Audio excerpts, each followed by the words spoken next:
Hi there, everybody. This is David, and one of my most anticipated games of the entire year is the Final Fantasy Tactics Remaster. I have loved this game for about 30-something years now. I first played it back in 1997 when it was first released, and it is still one of my favorite games of all time. But now there's even more information about it. There was an article in Inverse where they were interviewing the directors of the game, and they were asking all sorts of questions like, hey, why are you excluding Balthier and Luso? What is going on with the localization? What scripts are you using? Why did you decide to use, the classic version and not the remastered version? Why didn't you add new jobs? They're asking all sorts of questions, but there's also a tidbit at the end where the directors are like, hey, we might actually be doing a sequel too. So I do want to talk about all this, and I do want to let y'all know that, don't screw it up. They're basically saying, like, hey, as long as this game does well, we might be able to bring y'all a sequel. We might be able to bring you a collection of Final Fantasy Tactics Advance and Advance 2. We might be able to bring you something else in the realm of Final Fantasy Tactics. And I've been reading a lot, way too many, a lot of comments lately about people saying, well, that's it. I'm canceling my pre-order. I'm not doing this any longer. Because they're pissed off about, this, that, and the other as far as Fantasy Tactics is concerned. But they do go through and they express, their feelings and why they are doing what they are doing. They went ahead and they said that this title was developed specifically for new players who have never experienced the original game. They said, the last time that this original game came out was literally over a lifetime ago.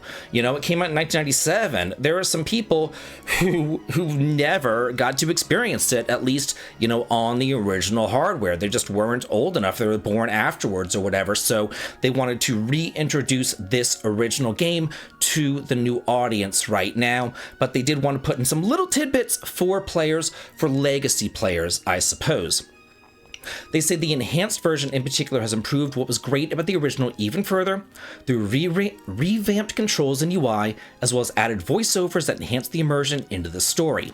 They then go on to say that they have changed the script a little bit, but just to make the voices sound better and flow more naturally.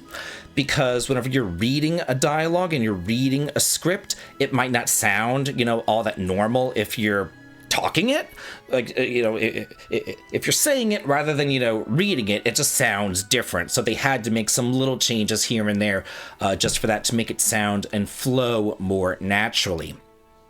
They say many new features have been added to make the game more approachable for newer fans, because again, they are trying to get newer fans into this game. It's the same thing that they did with Suikoden 1 and 2 Remastered. How they said, hey, we really like Suikoden, we want to bring y'all more Suikoden, but we need to let people know what these games are.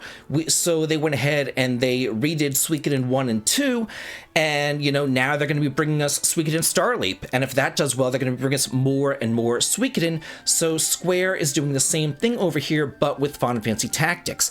They want to make the game more approachable for newcomers, and they want to make this game for newcomers. So they said that there's a turn order confirmation with the press of a button. You can scout the battlefield with a bird's eye view. You can speed up the battles with the fast forward. You can auto save in battle, and you can adjust the game difficulty to match your playstyle, and so much more. So Square has been putting out quite a bit of tactical RPGs. It's not something that they are, it's not something far into them or anything else like that. So they've put out, most recently, they put out Triangle Strategy as well as Tactics Ogre Reborn. And Triangle Strategy, those shipments topped 1 million in sales. So 1 million units were shipped. That is between physical and digital. And that number came out back in December of 2022, so there's only been more ever since then. So Triangle Strategy was a success. Whenever Tactics Ogre first debuted, that was also a success, at least in Japan. I have this article right here from 2023. It says Tactics Ogre Reborn on the Switch is the week's biggest success story, selling a total of over 36,000 copies. It was number 2 in sales, only behind Splatoon 3, and it beat out God of War Ragnarok on both the PS5 and the PS4. So the Switch version sold over 36,000 units, and the PS4 version of Tactics Ogre Reborn sold over 12,000 units. So Tactics Ogre Reborn did really well. Then, whenever it went on over to Steam, it says Tactics Ogre Reborn by Square Enix sales amounted to almost $2 million in the first month of release over on Steam. So yeah, that is really freaking fantastic. It says here, if you look at the number of Tactics Ogre Reborn copies sold, almost 50,000 users purchased the new product on the platform during the same period, and I thought that this was very interesting. Almost 60% of the players who purchased Tactics Ogre Reborn on Steam speak English. Yes, 60% are English speakers. Chinese and Japanese speakers was only 15% of the audience. The rest of the users speak Korean, French, and other languages. So the West, the English-speaking audience, is a very, very, very big piece of their success and their strategy. So they are trying to really, let people know about this and everything. Then, at the very, very, very tail end of the interview, he drops this little bomb. Lastly, while we cannot make any promises about the future, if this title is successful, it will not only demonstrate that there is interest from gamers, but also the viability of tactical games as a business.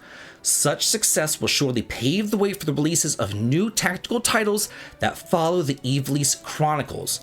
We sincerely hope that happens. So he's basically saying, hey, the future of this series is in your hands.